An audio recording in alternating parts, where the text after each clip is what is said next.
آج بھی ہے، اکثر یہودی حضرت عزیر کو اللہ کا بیٹا نہیں مانتے۔ اس وقت بنو قریظہ کا ایک قبیلہ تھا جو حضرت عزیر کو اللہ کا بیٹا مانتا تھا، اور اللہ حضرت عزیر کے بارے میں یہ بھی اختلاف ہے کہ وہ اللہ کے پیغمبر تھے یا اللہ کے کوئی بہت بڑے نیک اور صالح انسان تھے۔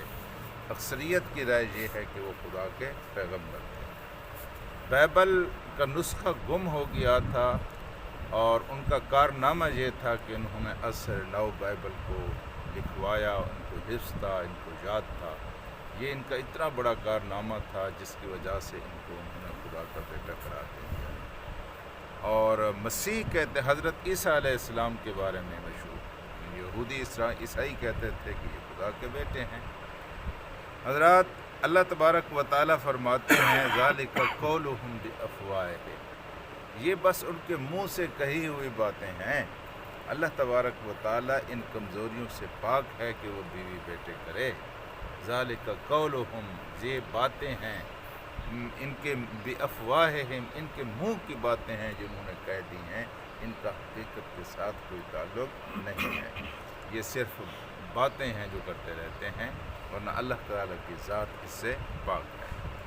آگے جو فقرہ کہا گیا یہ بڑا اہم فقرہ ہے کہ یضاہئون قول الذین کفروا من قبل، یہ ریس کر رہے ہیں، مقابلہ کر رہے ہیں، نقل کر رہے ہیں ان لوگوں کی کفروا من قبل، جنہوں نے ان سے پہلے کفر کیا۔ ان سے پہلے کس نے کفر کیا تھا؟ حضرات، کفر کی ماں اور کفر کی جو جڑ ہے وہ مصر تھا۔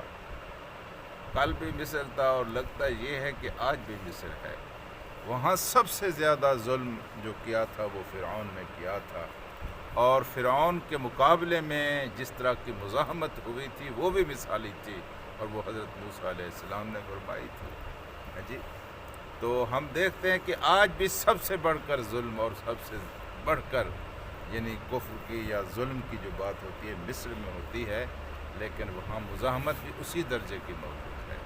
یعنی حضرت موسیٰ علیہ السلام کی فکر یا توحید کی فکر والے بھی اسی صورت میں موجود ہیں۔ مصر سے یہ کفر پھر یونان کی طرف پلٹا، اور یہاں بہت بڑے فلسفی پیدا ہوئے، ارسطو پیدا ہوا، اور پھر ان کی فکر سے یہ یہودی بھی متاثر ہوئے، یہ عیسائی بھی متاثر ہوئے۔ اور یہ ایک المناک حقیقت ہے کہ اس سے ہم مسلمان بھی بڑے متاثر ہوئے۔ اس یونان کے فلسفے سے ہم مسلمان، یہ ہمارے 4 گروہ بنے ہیں اس یونان کے فلسفے سے متاثر ہو کر۔ یہ صوفیاء کا جو گروہ ہے یہ بھی اسی فلسفے سے متاثر ہوا ہے۔ لیکن صوفیاء نے اگرچہ اللہ تبارک و تعالیٰ کے دین کے احترام میں یا ان کی حدود میں رہ کر فلسفے کو آگے بڑھایا ہے، صوفیاء اس چیز کے قائل ہیں کہ ایک ہے اللہ کی شریعت، اللہ کے قانون کی عملداری، اس کے اوپر عمل کرنا، اس کی پابندی کرنا۔ دوسرا انہوں نے کہا کہ اس کے ساتھ ساتھ طریقت اللہ تبارک و تعالیٰ کو محنت کے ذریعے اللہ تعالیٰ کی معرفت حاصل کرنا اور اللہ تبارک و تعالیٰ تک یہ اپنے راست پر رہے۔ انہوں نے بڑا کام کیا ہے اور امت پر ان کے بڑے احسانات ہیں۔ اور اس کے بعد ایک اور فرقہ پیدا ہوا ہے، وہ مشاہین کا فرقہ، بلکہ اشراقی فرقہ۔ اشراقی فرقہ وہ فرقہ تھا جو انہیں یونان کے فلسفیوں سے متاثر تھا۔ انہوں نے یہ کہا ہے کہ شریعت کی کوئی ضرورت نہیں ہے، صرف محنت کریں اور صرف جد و جہد کریں، اور اس کے ذریعے جو ہے نا آپ خدا تک پہنچ سکتے ہیں۔ یہ ہندوؤں کے جوگی اور پنڈت یہ جو محنتیں مشق کرتے ہیں اور کچھ ان کو نظر آ جاتا ہے، یہ اسی فرقے سے متعلق ہے۔ تیسرا فرقہ یہ یونان سے متاثر ہو کر پیدا ہوا، مشاہین کا فرقہ۔ یہ کہتے تھے کہ بحث و تمہیز کے ذریعے اللہ تبارک و تعالیٰ کی بات کو ثابت کیا جائے، اور دین کو، یہ دین کی حدود سے باہر نہیں نکلے، لیکن یہ کہتے ہیں کہ اصل دین یہ ہے کہ بحث و تمیز سے ثابت کیا جائے کہ اللہ تبارک و تعالیٰ حق ہے اور اللہ کا دین ہے۔ اسی سلسلے سے ایک اور فرقہ نکلا، وہ ہے متکلمین کا فرقہ، جو علم کلام کے ماہر ہیں، جو بحث و مناظرہ کے ماہر ہیں۔ یہ بھی یہی کہتے تھے کہ خدا کی ذات کو اور دین کی تعلیمات کو بحث سے ثابت کیا جائے، کفار کے اوپر اور غیر اسلامی لوگوں کے اوپر۔ یہ سارے کے سارے فرقے جو ہیں یہ اسی یونان کے فلسفے سے متاثر ہوئے ہیں۔ تو یہ یہودی اور عیسائی جو تھے یہ بھی یونان کے فلسفے سے متاثر ہوئے تھے۔ ارسطو، ابو علی سینا، یہ سارے کے سارے فلسفی اسی کے نمائندہ ہے۔ ابو علی سینا تو اس حد تک چلا گیا تھا کہ امام غزالی نے اس کے اوپر کفر کا فتویٰ لگایا تھا۔ بعد کے علماء بھی اس کے بارے میں کہتے ہیں کہ اس نے کچھ ایسی باتیں کہی ہیں جو اس کو کافر بنا دیتی ہیں۔ میرے دوستوں اور ساتھیوں، تو اللہ پاک نے یہ فرمایا کہ یہ عزیر کو اللہ کا بیٹا کہتے ہیں، وہ حضرت عیسیٰ کو اللہ کا بیٹا کہتے ہیں، یہ ان کے منہ سے کہی ہوئی باتیں ہیں، حقیقت سے ان کا کوئی تعلق نہیں ہے۔ کہ بات اتنی بڑی ہے، گناہ اتنا بڑا ہے، یہ بات اتنی بڑی ہے، پھر سنیں آپ، یہ بات اتنی بڑی ہے، یہ گناہ اتنا بڑا ہے کہ اللہ تبارک و تعالیٰ یہاں جس طرح غصے ہوا ہے، ہمیں قرآن حکیم میں اور کہیں اس طرح غصہ ہوتا ہوا نظر نہیں آتا۔ کیا کہا آگے نے اللہ تعالیٰ نے، سنیں آپ، اللہ تعالیٰ کہتا ہے قاتلہم اللہ، مر جائیں یہ شالا مر پونے لوگ۔ میں کہتا ہوں کہ اردو میں تو اس کا ترجمہ بھی نہیں۔ قاتلہم اللہ، اللہ ان کو مار ڈالے، اللہ ان کو قتل کر دے، اللہ ان کو تباہ کر دے۔ اس طرح کی بات نہیں اللہ تعالیٰ نے کہی ہے، قاتلہم اللہ، اللہ ان کو تباہ کر دے، اللہ ان کو برباد کر دے۔ کتنی بڑی بات ہے، اللہ کے بارے میں انہوں نے کہہ دیا کہ عزیر ایک اللہ کی مخلوق کو انہوں نے اللہ کا بیٹا کہہ دیا۔ ایک نے اس طرح کہا، ایک نے اس طرح کہہ دیا۔ قاتلہم اللہ، اللہ کی پھٹکار پڑے ان کے اوپر، اللہ ان کو مار ڈالے، اللہ ان کو قتل کر دے۔ یہ ساری باتیں اس میں آ جاتی ہیں۔ انا یوفقون، یہ کس طرح پاگل ہوئے پھرتے ہیں، گمراہ ہوئے جاتے ہیں، پلٹے جاتے ہیں، یعنی حقیقت سے انہوں نے اپنے منہ کو موڑ لیا ہے۔